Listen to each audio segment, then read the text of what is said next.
నమస్తే అండి, అందరికీ నమస్తే. మనం శ్వాస మహావిజ్ఞానం బుక్ చదువుకుంటున్నాం, 1వ భాగం చదువుకుంటున్నాం, ఫస్ట్ది అనమాట. ముందుగా మీరందరూ కూడా ప్రకృతి త్రిబుల్ 8 ఛానల్ని సబ్స్క్రైబ్ చేసుకోండి, ఈ ఆడియోని షేర్ చేయండి, లైక్ చేయండి. ఓకే అండి, థ్యాంక్ యూ వెరీ మచ్. ఈరోజు మనం చదువుకునే టాపిక్ దీన్ని శ్వాస మహావిజ్ఞానం మారెళ్ళ రామకృష్ణ గారు రాశారు. దానికి ఆర్జిల్ పండిత్ శ్రీరామ్ శర్మ గారు అనమాట. అత్యున్నత స్థానంలో అంటే చాలా పైన ఉన్న ఋషులు అనమాట. ఋషులు మనకు అందించినట్టు అత్యంత శక్తివంతమైన మంత్రమే గాయత్రి మంత్రం. గాయత్రి మంత్రం యొక్క విశిష్టతను నేను తెలుసుకున్నాను. గాయత్రి మంత్రం అంటే గయాంత్ర అయితే ఇది గాయత్రి. త్రాయితి అంటే రక్షించడం, గయాన్ని అంటే పోయేవేంటి ప్రాణాలను రక్షించేది గాయత్రి. అలాంటి గాయత్రి మంత్రమే అన్నిటికంటే కూడా మహామంత్రం అన్నమాట. అలాంటి గాయత్రి మంత్రం గురించి గ్రంథాల్లో, పురాణాల్లో, స్మృతుల్లో కాంతులు వెదజల్లే వేల కొద్దీ అనేక శ్లోకాలు ఉన్నాయని తెలియజేస్తూ రామకృష్ణ పరమహంస గారు ఇలా అన్నారన్నమాట. ప్రజలారా, నేను ముఖ్యంగా చెప్పేది ఏంటంటే దీర్ఘకాల సాధనలు అవసరం లేదు. చిన్నదైన గాయత్రి సాధన చేసి చూడండి, మీకు అనేక సిద్ధులు వస్తాయి అని చెప్తారనమాట. గాయత్రి మంత్రాన్ని పఠిస్తే చాలా మంచిది. ఇక్కడ ఒక కథ అనమాట, ఏదో ఎక్కడ చదివాను కథ. గాయత్రి మంత్రం యొక్క విశిష్ట అంటే ఏంటి, మనం ఒకే మంత్రాన్ని పట్టుకొని ఉండాలి. అలా 10 మంత్రాలు పట్టుకోకూడదు అనమాట. ముందు ఒక ఆయనంట గాయత్రి మంత్రం అలా ప్రాక్టీస్ చేశారంట. ప్రాక్టీస్ చేసి ఏంటి గాయత్రి మంత్రం ఇంకా సిద్ధించట్లేదు, దీనికన్నా ఇంకో మంత్రాన్ని పట్టుకుంటే బేగా అయిపోద్ది అనేసి ఇంకో మంత్రం బేతాళ మంత్రం అంట. అది బేతాళ మంత్రాన్ని పట్టుకున్నారంట. బేతాళ మంత్రం ఇలా జపించగానే 2-3 రోజుల్లోనే దాని ఫలితం కనిపించింది. వెంటనే ఆ బేతాళ మాంత్రికుడు వచ్చేసి నీకేం కావాలి అనేసి అడుగుతున్నాడు. అది వచ్చేసి ఏం చేశాడంటే ఆ గుమ్మం బయటే ఉండిపోయాడంట, లోపలికి రాలేకపోతున్నాను. అదేంటి, నేను బేతాళ మంత్రం చదివాను కదా, నువ్వు వచ్చావు కదా, మరి ఏమీ రావట్లేదు లోపలికి అంటే, నువ్వు ఇంతవరకు కూడా గాయత్రి మంత్రాన్ని పఠించేవు, గాయత్రి మంత్ర శక్తి అటువంటిది, మేమేమి రాలేము, గాయత్రి మంత్రం జపిస్తున్నప్పుడు మేము ఇలాంటి బేతాళ మంత్రాలు అవి ఏమి చేయలేము అని చెప్పారంట. సో గాయత్రి మంత్రానికి మనం ఓపికగా చెయ్యాలి, కానీ గాయత్రి మంత్రాన్ని అలా జపిస్తూ ఉంటే మటుకు దాని యొక్క స్థితి చాలా బాగా ఉంటుంది అని చెప్తున్నారనమాట. ఇదే విషయం రవీంద్రనాథ్ ఠాగూర్ ఏం చెప్పారంటే, గాయత్రి మంత్రాన్ని ఒక్క శ్వాసలోనే ఉచ్చరించవచ్చు, అంత సరళమైనది, చిన్నది కూడా. భరతవర్షంను మేలుకొల్పిన మంత్రం ఇది. భరతవర్షం అంటే భారతీయులందరూ, అంటే భారతదేశాన్ని అంతటినీ, భారతీయులందరినీ. అట్టి విచిత్రమైన పవిత్రమైన గాయత్రి మంత్రము అభ్యసించడంలో తార్కిక ఊహ అపోహలకు, మతభేదాలకు ఏ విధమైన అవకాశము లేదు. ఇప్పుడు గాయత్రి మంత్రం గురించి లేడీస్ చదవకూడదు అంటారు, పిల్లలు చదవకూడదు అంటారు, పెద్దవాళ్ళు చదవకూడదు అంటారు. సో మొత్తానికి బోల్డ్ ఆంక్షలు ఉంటాయన్నమాట, వాళ్ళు చేయొచ్చు వీళ్ళు చేయొచ్చు అనేసి. సో అదేమీ కాకుండా గాయత్రి మంత్రాన్ని అన్ని రకాల మనుషులు కూడా పవిత్రంగా చూసుకుని దాన్ని పఠించవచ్చు అని చెప్తున్నారు. అలాగే వేదవ్యాస మహర్షి, వశిష్ఠుడు మొదలైన వాళ్ళు ఏం చెప్పారంటే, ఇది మంత్రంలోకెల్లా మకుటము అని వంటిదని చెప్పారు. మకుటం అంటే ఏంటి, కిరీటం అంటే చాలా గొప్ప కదా, తలకి హెడ్ మీద పెట్టుకుంటారు కిరీటం. అలాంటి అన్నిటికంటే ఇది మహారాజ మంత్రము. అలాంటి గాయత్రి మంత్రాన్ని ఎందుకు వదిలిస్తారో, అలాంటి మంత్రం ఇంకెక్కడా లేదు అని చెప్తున్నారు అనమాట. అనేక మంది మహాత్ములు దీనిని సర్వరోగ నివారణి, సర్వపాపహారిణి అని తెలియజేశారు. ఇటీవల దూరదర్శన్లో ఓ డాక్యుమెంటరీ చిత్రం ద్వారా అనేక దేశాలలో విదేశీయులు అనేక మంది గాయత్రి మంత్రాన్ని సామూహికంగా చేస్తుండడం చూపించారు. అంటే అందరూ ఒకే దగ్గర ఉండి, గుళ్ళోనో లేకపోతే గోపురంలోనో లేకపోతే అక్కడ సెంటర్లోనో ఒక దగ్గర కూర్చొని అందరూ కలిసి ఒకే రకంగా దాన్ని అభ్యాసం చేసేవారు అన్నమాట. ఈ గాయత్రి మంత్రాన్ని ముఖ్యంగా అమెరికాలో అనేక ఫ్యాక్టరీల్లో, అనేక ఇన్స్టిట్యూట్లో ప్రార్థనాంశంగా ఉంచుతూ ప్రతి ఒక్కరూ ఈ గాయత్రి మంత్రాన్ని తప్పనిసరిగా ఉచ్చరించాలని నిబంధన కూడా జారీ చేశారు.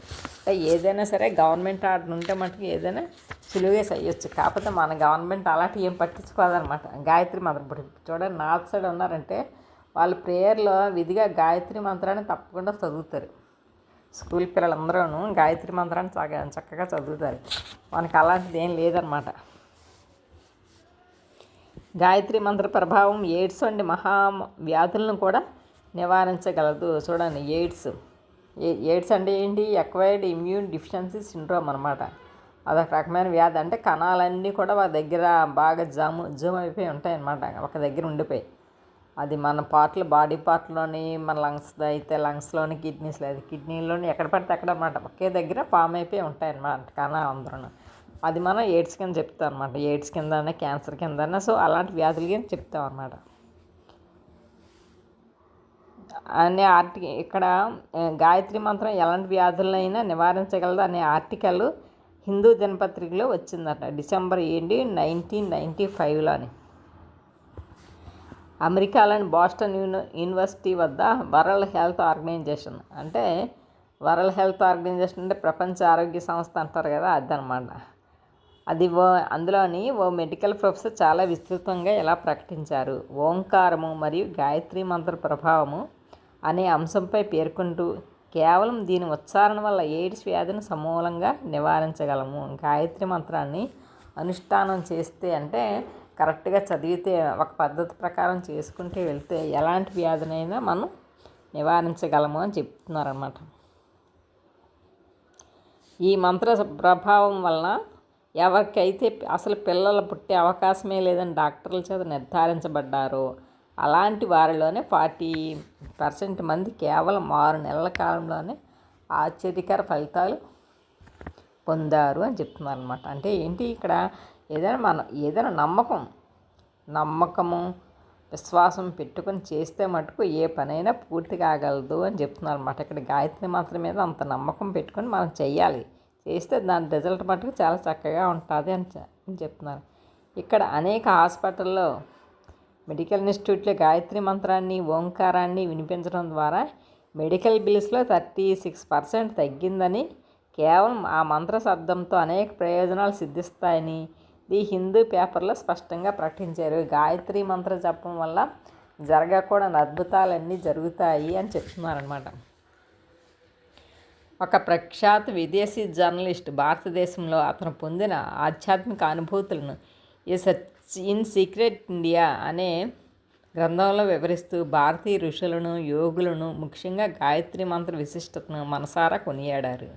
ఈ సందర్భంగా పూజ్య గురుదేవులు మనకు శుభవార్తను తమ అమృత వాక్కుల ద్వారా వర్షింపజేస్తూ, నాడు ఋషులు, మునులు, యోగులు అనేక మంది చేసినట్టు గాయత్రి మంత్రానికి నేడు మనం ఉచ్చరిస్తున్నటువంటి గాయత్రి మంత్రం ప్రభావంకు ఉన్నటువంటి తేడాను తెలియజేస్తూ, నేడు దాని శక్తి అనేక వేల లక్షల రెట్లు పెరిగి అలనాడు ప్రాచీన ఋషులు చేసినటువంటి తపఫలం వలనైతేనేమి, నాశనరహిత సమాజం ప్రభావం వలనైతేనేమి, అంతమంది మహనీయులు ఉచ్చరించగలిగిన ఆ గాయత్రి మంత్ర ప్రభావం నేడు ఊహకందనంత శక్తివంతమై ఉన్నది. అంటే ఏంటి, అక్కడ అందరూ ఒకప్పుడేంటి చాలా తక్కువ మంది చేసేవారు గాయత్రి మంత్రాన్ని, ఇప్పుడు అందరూ కూడా పఠిస్తున్నారు. దానివలన గాయత్రి మంత్రాన్ని చదవడం వలన, ఇలా సామూహికంగా చదవడం వలన దాని రిజల్ట్ చాలా ఎక్కువగా ఉంది, దాని ఎనర్జీ చాలా ఎక్కువగా ఉంది, దాని శక్తి చాలా ఎక్కువగా ఉందని చెప్తున్నారు అన్నమాట. మంత్రోచ్చారణతో మన శ్రద్ధను అనుసరించి అతి సామాన్యులు కూడా ఆశ్చర్యకర ఫలితాలను అందిస్తుంది అనడంలో సందేహం లేదు. ఏదైనా ఏంటి, ఇక్కడ మన ఎరుకతో బిహేవ్ చేయాలి, ఏకాగ్రతతో చదవాలి. ఎరుక, ఏకాగ్రత రెండు ఉండాలన్నమాట. రెండు ఉంటే ఏ మంత్రమైనా పఠిస్తే సరిపోదమ్మా. మరణం త్రాయితే ఇది మంత్ర అంటారు. అంటే మరణం చేసేవాళ్ళని మంత్రం రక్షిస్తుంది. అదే గాయత్రి మంత్రం అయితే, గాయత్రి మంత్రంలో 24 మంది దేవతలు ఉంటారు. ఆ 24 మంది కూడా మనల్ని ఎప్పుడు రక్షిస్తూ ఉంటారు అని చెప్తున్నారు అన్నమాట. కేవలం మన భాగ్యవశం లభ్యమైన ఈ అపూర్వ అవకాశాలను మనం ఉపయోగించుకుంటూ ఉండాలి. గాయత్రి మంత్రానికి జాతి, లింగ, వయోభేదం లేదు. భర్త భార్య మాట వెనక బాధ్యతారహితంగా ప్రవర్తించిన, ఇలాగే పిల్లలు పెద్దల మాట వినకపోయినా, భూత ప్రేతాది దుష్ట గ్రహ ప్రేడలు వచ్చినా సరే, వ్యాధి రూపేణా అలవంటిస్తున్న బాధలు, ఉద్యోగము, సరైన ఆదాయం లేకపోవడం వల్ల ఎదుర్కొంటున్న ఇబ్బందులు ఏమైనా ఉన్నా సరే, దురలవాట్లు ఉన్నా సరే, బయటపడే మార్గం దొరకక వ్యధ చెందుతున్నప్పుడు, వివాహం ఆలస్యం అవుతున్నప్పుడు, అనుకూలమైన సంబంధం త్వరలో కుదరడానికి, ఇంకా రుగ్మతలకి ఒక్కప్పుడు మందులు వాడుతున్న ఏళ్ళ తరబడి మనకి రోగాలు ఉంటాయి కదా, ఆ రోగాలు తగ్గకపోయినా సరే, ఇలా మొత్తానికి ఏ టు జెడ్ ఏ సమస్య ఉన్నా సరే ఈ గాయత్రి మంత్రాన్ని ఉపయోగించుకొని మనం సాల్వ్ చేసుకోవచ్చు. ఇంకా సంతాన విషయానికి వస్తే, పిల్లల అనారోగ్యం తల్లిదండ్రులకు వేదన కలిగించినప్పుడు, స్త్రీలకు సంబంధించిన అనేక రుగ్మతలకు, జీర్ణశక్తి లోపంతో గ్యాస్ట్రిక్ ట్రబుల్స్, గ్యాస్ట్రిక్ అల్సర్లకు, తేళ్ళు, పాములు, జర్రులు కుడతాయి కదా, వాటికి మొత్తానికి అన్ని సమస్యలకి కూడా ఈ గాయత్రి మంత్ర జపం చాలా ముఖ్యమైనది, చాలా బాగా చేయవలసి ఉంటుంది అని చెప్తున్నారు అనమాట. అలాగే ఇంటర్వ్యూల్లో సఫలతంగా మంచి ఇంటర్వ్యూ బాగా చేయడానికి, దారిద్ర్యం పోవడానికి, అప్పుల బాధ పోవడానికి, మన శత్రువులు రాకుండా ఉండడానికి, చాలా మట్టుకు రోగాలకి అన్నిటికీ కూడా ఈ గాయత్రి మంత్రం చాలా బాగా పనిచేస్తుంది అంటున్నాను. శీతాకాలం కఫం వల్ల జలుబు, దగ్గు లాంటి ఎలాంటి ఇబ్బందులు ఉన్నా సరే, వ్యాధి తీవ్రతను బట్టి ఏ స్థాయిలో ఉన్నప్పటికీ ఐం అని బీజాక్షరం ఆశ్చర్యకర ఫలితాలను ఇస్తుంది. ఐం బీజం, ఈ ఐం బీజం అన్నది గాయత్రి మంత్రానికి చేర్చి 24 సార్లు జపిస్తే మన శ్రద్ధను అనుసరించి ఫలితాలు ఉంటాయంట. గాయత్రి మంత్రం ఐం అంటే ఇక్కడ సరస్వతీదేవి మంత్రం అనమాట. ఈ గాయత్రి మంత్రానికి ఈ సరస్వతీ మంత్రం యాడ్ చేసి చదవాలన్నమాట. ఇక్కడ గాయత్రి మంత్రం ఏంటి? ఓం భూర్భువస్వః తత్స్ ఐం ఐం ఐం తత్స్ వితర్వరేణ్యం భర్గో దేవస్య ధీమహి ధియో యోనః ప్రచోదయాత్ అని చదవాలి. గాయత్రి మంత్ర మధ్యలో ఐం ఐం ఐం ఐం 3 సార్లు చదివి ఈ గాయత్రి మంత్రాన్ని పఠిస్తూ ఉండాలన్నమాట. ఈ మంత్రం జపిస్తూ ఆకుపచ్చని వస్త్రములను ధరించిన గాయత్రి మాత వృషభ వాహిని అయి మన ఎదుట రోగ నిర్మూలనకి చిరునవ్వుతో ఉన్నట్టు భావన చేస్తూ ఉండాలి. అంటే ఎట్టి విజువలైజేషన్ కూడా చేసుకోవాలి. మనం ఈ గాయత్రి మంత్రాన్ని చదువుతూ మధ్యలో ఐం ఐం ఐం అనుకొని గాయత్రి మాత వృషభవాహిని అంటే ఎద్దు మీద ఉన్నట్టు ఊహించుకొని మన ఎదుట నిజంగా అమ్మ ఉన్నది అని మనం ఊహించుకొని చిరునవ్వుతో మన వైపు చూస్తున్నట్టు మనం విజువలైజేషన్ చేసుకోవాలంటే మన భావన అలా ఉండాలన్నమాట. మన భావన అలా ఉంచుకుంటూ మనం ధ్యానం చేస్తే తగ్గుతుంది అని చెప్తున్నారు. వ్యాధి తీవ్రతను బట్టి జప సంఖ్యను పెంచుకోవచ్చు. మామూలుగా మనం 108 సార్లు 1008 సార్లు అలా చేసుకుంటారు కదా, అంత ఇంకా టైం లేకపోతే మనం 9 సార్లు అయినా చేసుకుంటాం కదా. సో అలాగనమాట. ఏమీ లేకపోతే మనసులో అయినా అలా జపించుకుంటూ ఉండాలన్నమాట. గాయత్రి మంత్రాన్ని ఐం ఐం అని భేదంతో కలిపి చేసుకోవాలన్నమాట. మన టైంని బట్టి మనం జప సంఖ్యను పెంచుకోవచ్చు అన్నమాట. ఏదైనా మనకి స్పెషల్గా కావాలి, మన కోరిక తీరాలి అనుకున్నప్పుడు మటుకు ఇలాంటివన్నీ చేయొచ్చు అని చెప్తున్నారనమాట. అలాగే అన్ని దుఃఖాలకు కారణం అజ్ఞానం, ఆసక్తత, అభావం. అజ్ఞానం అంటే జ్ఞానం లేకపోవడం, ఆసక్తత అంటే శక్తి లేకపోవడం, అభావం అంటే ఏంటి? భావం లేకపోవడం. ఏదో అవుతుందిలే, చేద్దాంలే, చూద్దామని అనుకోవడం కాదు. అది మనకు అయిపోయింది, మనం ఒక పని గురించి ఆలోచిస్తున్నాం, ఆ పని నాకు పూర్తి అయిపోయింది అన్న భావంతో మనం ఎప్పుడూ ఉండాలన్నమాట. ఈ 3 కూడా మనం ఎంత శ్రద్ధగా పెట్టి చేస్తే అంత ఫలితం ఉంటుంది. అజ్ఞానం వలన ఏంటి? మనకు దుఃఖం వస్తుంది. అదే ఆ దుఃఖం జ్ఞానం అనే సరస్వతీ శక్తిచే రూపుమాపుతుంది అనమాట. అభావం అంటే ఏంటి? భావం లేకపోవడం. అదంటే లక్ష్మీ శక్తితో పోద్ది అనమాట. అందుకే మనకి ఐం బీజము ఉండాలి, శ్రీం బీజము కూడా ఉండాలన్నమాట. ఐం అనేది సరస్వతి మంత్రం, శ్రీం అన్నది లక్ష్మీ మంత్రం. ఈ 3 కూడా ఉండాలి. సరస్వతి శక్తి కొరకు హ్రీం బీజం పెట్టాలి.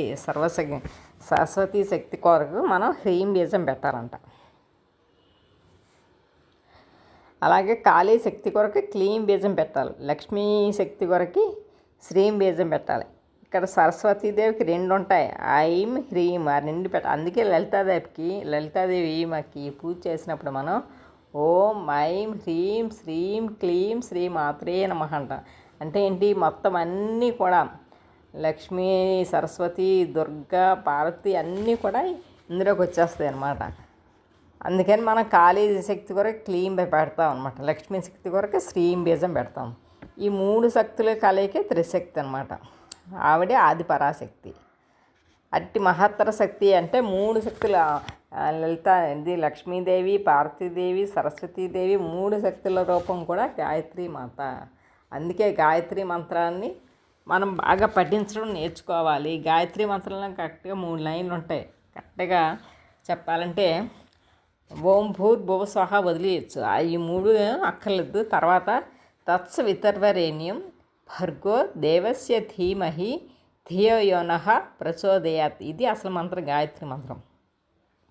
ఇలాంటి మంత్రాన్ని మనం శ్వాసించడం తెలిసిన ప్రతి ఒక్కరూ జపించి తీరాలని, ప్రతి ఒక్కరూ ఆ మహామంత్ర ఆవశ్యకతను గుర్తించాలని అనేక మంది ఋషులు నొక్కి చెప్పారు. అందుకే మనకి అన్ని మంత్రాల్లో కన్నా మహామంత్రం మహారాజ మంత్రం ఈ గాయత్రి మంత్రం అని చెప్తారనమాట. గాయత్రి మంత్రం ఓం నమః శివాయ. గాయత్రి మంత్రం చదవడం రాను చక్కగా ఓం నమః శివాయ అనుకుంటే సరిపోద్ది అనమాట. పరమ పూజ్య గురుదేవులు పండిత శ్రీరామ శర్మ ఆచార్యులు తమ ఆఫ్రికా పర్యటనలో ఆ గాయత్రి మంత్రం అక్కడ నిగ్రోలకు నేర్పారు. ముఖ్యంగా అక్కడి స్త్రీలు అనేక మంది గురువుగారి దగ్గర గాయత్రి మంత్ర దీక్ష తీసుకున్నారు. అక్కడ కొందరు నీగ్రోడ్ స్త్రీలకు ఓం భూర్భువ స్వహ అని అనడం చేత కాలేదట. అప్పుడు అమృతమూర్తులు దయామయులు అయిన గురుదేవులు ఓం అనైనా అనండి, అది కూడా సంపూర్ణ మంత్రమేనని తెలియజేస్తూ వారి చేత ఓంకారమును పలికించి స్త్రీలు సైతం నిరభ్యంతరంగా చేసుకోవచ్చు, గాయత్రి మంత్రాన్ని చేయవచ్చు అని చెప్పారట.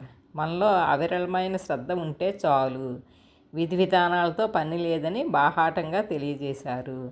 చూడండి, ఇక్కడ ఓం అన్నది విశ్వమంత్రం. మనకి ఏ మంత్రం రాకపోయినా సరే విశ్వమంత్రం ఓం అనుకుంటే సరిపోద్ది. వాళ్ళకి నోరు తిరగకపోతే భూర్భువ స్వహ అంటే భూలోకం, భువర్లోకం, సువర్లోకం అని చెప్తారు. కాకపోతే దీనికి ఇంకో మీనింగ్ కూడా ఉంటుంది జ్ఞానంతోనే. అది గాయత్రి మహామంత్రం బుక్లో ఉంటుంది, అది చదువుకోవచ్చు అనమాట. అది ఈ 3 ఓం భూర్భువ స్వహ అనడం రాకపోయినా ఓం ఓం అంటే సరిపోద్ది అనమాట. ఉదాహరణకి వాల్మీకి ఏదీ తెలియక మరా మరా మామరా మరా మరా మరా అని చేస్తూ ఉంటే అదే తర్వాత రామ రామ రామ శబ్దం అయిపోయిందనమాట. అలాగే వాల్మీకి జపించి బ్రహ్మదేవునితో సమానం అయిపోయాడు కదా అని స్పష్టపరిచారంటే ఇక్కడ ఏటి భావం ముఖ్యం, అంతేగాని మనం కరెక్ట్గా చేసామా లేదా అని కాదనమాట. కొందరు వారితో మేము మంత్రోచ్చారణ సరిగా చేయలేకపోతున్నాము, మాకు నోరు తెరడం లేదు, ఏదైనా ప్రమాదం జరుగుతుందా అని అడిగారట. అలాంటిది ఏమీ జరగదు. మంత్రము తప్పు చదివినంత మాత్రాన ప్రాణాలు తీయరు, ప్రమాదం జరగదు. అక్షరాలు తప్పు వస్తే రానివ్వండి, మీరెన్ని పొరపాట్లు చేసినా చూసుకోవడానికి నేను ఉన్నాను కదా, ఆ బాధ్యత నాది, భయపడవలసిన పని లేదని గురుదేవులు ధైర్యం చెప్పిన సంఘటనలు కోకళ్ళు. అంటే గురువుగారు ఇక్కడ ఈ బుక్లోనే మొత్తానికి ఏదో బుక్లో చదివాను. గురువుగారు మొత్తం భారతదేశంలో ఎంతమంది అయితే ఉంటారో, జనాభా ఎన్ని కోట్ల మంది అయితే ఉంటారో, ఈ బుక్ రాసేటప్పటికి అన్ని కోట్ల మందికి ఒక్కొక్కరికి 20,000 చొప్పుని ఒక్కొక్క మనిషికి అన్నిసార్లు గాయత్రి మంత్రం చదివించారట. ఆయన రెడీగా పెట్టించారంట ఆ రోజుల్లో పండిత శ్రీరామ శర్మ గారు. కనుక ప్రియమైన ఆత్మీయులారా, మనము మానవ జీవితాన్ని ఋషులు ఆశించినట్టు సార్థకం చేసుకోవడానికి నిరంతరము ప్రయత్నిస్తూ అట్టి గురువైన శ్వాసను గమనించడం పూర్తి ఇష్టతతో ప్రయత్నం చెయ్యాలి. మొత్తానికి నీ శ్వాసే నీ గురువు అని చెప్తున్నారు అనమాట. మనకి పత్రికారు చెప్పిన మాట, నీ శ్వాసే నీ గురువు. అలాంటి గురువుని మీరు ఇష్టంగా చెయ్యాలి అని చెప్తున్నారు అన్నమాట. ఈ క్షణం నుంచే మనము ఉచ్ఛ్వాస నిశ్వాసాలను పిల్లవాడు పరిసరాలు అంటే మన చుట్టుపక్కల ఎలా గమనిస్తూ ఉంటాడో సైలెంట్గా, అలాగే మనము కూడా మౌనం పాటిస్తూ మన శ్వాసను గమనించాలి. తలపై పెరుగుతట్టం ఉంచుకొని అనేక వీధులు తిరుగుతున్నా కూడా ఆ పెరుగమ్ముకున్న మహిళ దృష్టి అంతా కూడా తల మీదన్న బుట్ట వైపే ఉంచుతుంది. అలాగే చిన్న చిన్న కాలువలు గట్లు దాటుతూ ఉంటుంది. అవసరం ఉన్న వారితో మాట్లాడుతూ ఉంటుంది. చేతులు రెండింటినీ మామూలుగానే కదుల్చుతుంది. తలని అటు ఇటు తిప్పుతూ ఉంటుంది. అయినా ఆవిడ తన తలపై తట్ట ఉన్నదని ఎరుక కలిగి ఉంటుంది.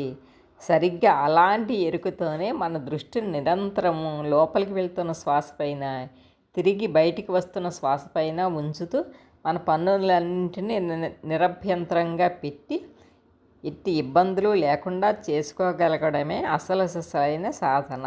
దీన్ని మనం నిరంతరం చేసుకుంటూ ఉండాలి. అంటే శ్వాసను ఎప్పుడు గమనిస్తూ ఉండాలి, పూర్తి ఏకాగ్రతతో ఉండాలి. ఏ పనైనా ఏకాగ్రతతో చేస్తేనే మన శ్వాసను గమనించుకుంటూ, అంటే శ్వాసను ధ్యానం చేసినప్పుడు శ్వాసను గమనించాలి. మిగతా పనులు చేసినప్పుడు ఆ పని మీద ఫుల్ ఏకాగ్రతతో ఉండడమే శ్వాస మీద ధ్యాస పెట్టడం అన్నమాట. ఆ ఏకాగ్రత లేకుండా మనం ఏదైనా పని చేసామనుకోండి, ఆ పని సరిగా అవ్వదు.